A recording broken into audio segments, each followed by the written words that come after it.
So, have you ever looked up at the skyline of a massive modern city and wondered, what's actually holding it all up? We so easily see those towering glass buildings, the huge bridges, the bustling streets, but we rarely stop to think about the foundation buried deep beneath the concrete. Well, human civilization is actually exactly the same way. The modern world we live in has this incredible, invisible architectural blueprint. So, in this explainer, we're going to trace the visual narrative of human progress right down to its absolute foundational struts. Take a second and just really imagine our modern world. Where do things like our public hospitals actually come from? Or what's the basis for our modern frameworks of legal rights? Heck, where do those everyday idioms that we speak constantly actually originate? Well, if you trace those historical threads back far enough, historians widely agree that one specific book is among the most influential objects in all of human history: the Bible. And look, regardless of your personal religious beliefs, the historical fact is that its impact extends far, far beyond just theology. It literally shaped the foundational structures of our entire civilization. Okay, let's dive into this. Think of this explainer as our floor plan. We're going to walk through the four main foundational pillars this single text helped construct: reading and mass education, the foundations of human rights, science, art, and language, and finally, global healthcare and charity. Starting off with Pillar 1, reading and mass education, and the drive for literacy. It's really hard to overstate this, but for centuries, the profound desire to read this specific text was the primary driver for teaching everyday people how to read. Picture the Middle Ages. You had Christian monks meticulously copying ancient manuscripts by hand. These monasteries function as the world's early libraries, right? They were preserving all these vital texts.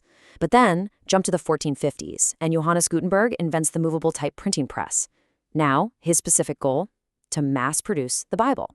And in doing so, he completely revolutionized how all human knowledge was shared, pretty much directly sparking the scientific and industrial revolutions. Moving right along to Pillar 2, the foundations of human rights and foundational laws. Now, you might actually be surprised to learn that many of our modern legal frameworks draw heavily from the ethics found in this ancient text. Specifically, there's this Latin concept called imago Dei, meaning the image of God. This dropped a groundbreaking argument into the ancient world, the idea that every single individual possesses inherent worth, dignity, and rights. And that was completely regardless of their social status, their wealth, or their power, a real game changer at the time. And this wasn't just abstract philosophy either. It became codified law. Places like ancient Rome and medieval Europe heavily revised their legal systems using texts like the Ten Commandments. Foundational principles that we expect today, like the right to a fair trial, the requirement of multiple witnesses, and proportional punishment rather than, unchecked bloody vengeance. These form the absolute bedrock of the justice systems we rely on right now. All right, Pillar 3, science, art, and language, looking at it as a source of cultural inspiration. Today, we kind of tend to view science and religion as these totally conflicting forces, right? But the historical reality paints a vastly different picture. Early science and biblical theology were actually deeply intertwined. You look at pioneers like Sir Isaac Newton, Johannes Kepler, Blaise Pascal, Robert Boyle, they were all deeply religious men. They operated on a biblically driven worldview. They figured, hey, if a rational, orderly creator made the universe, then the universe must run on rational, predictable laws that we humans can actually discover. This worldview is just perfectly captured by Johannes Kepler, the brilliant astronomer who discovered the laws of planetary motion. He famously remarked that his rigorous scientific work was simply, quote, thinking God's thoughts after him. And this influence, it didn't stop at science. It literally spilled over into the very words we speak. When Martin Luther and William Tyndale translated the Bible, they didn't just share a religious text, they fundamentally shaped the German and English languages. I mean, if you've ever used phrases like blind leading the blind, sour grapes, wolf in sheep's clothing, or feet of clay, you're using vocabulary that was introduced directly into our everyday language through these translations. Furthermore, for over a millennium, this book was the primary wellspring of inspiration for Western culture's greatest masterpieces. The visual narrative of our history would literally be completely unrecognizable without it. Without this text, we wouldn't have Michelangelo's awe-inspiring Sistine Chapel ceiling, no Leonardo da Vinci's The Last Supper. We wouldn't have the soaring music of Handel's Messiah or the epic literature of Dante's Divine Comedy. It is basically the canvas upon which centuries of art were painted. Which brings us to our fourth and final pillar, global healthcare and charity, built around the concept of loving your neighbor.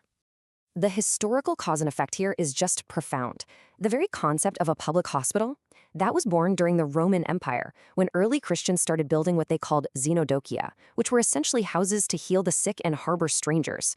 Fast forward a bit, and massive humanitarian agencies like the Red Cross and Compassion International were founded directly on biblical mandates to care for the poor. Even the abolition of slavery was largely driven by leaders like William Wilberforce and Harriet Beecher Stowe, who actively weaponized biblical arguments against human trafficking to finally make it illegal.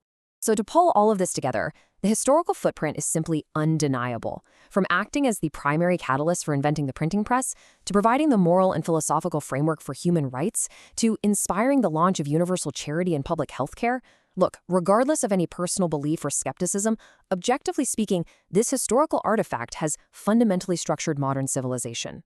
I want to leave you with this final provocative thought today. Look around at all the structures of society you rely on every single day. If we traveled back in time, just completely removed this single blueprint from the timeline of human history, what would our modern world actually look like? It's a fascinating question, isn't it? One that really challenges us to recognize the invisible architecture all around us. Thank you so much for joining me for this explainer, and definitely keep exploring the structures that built our world.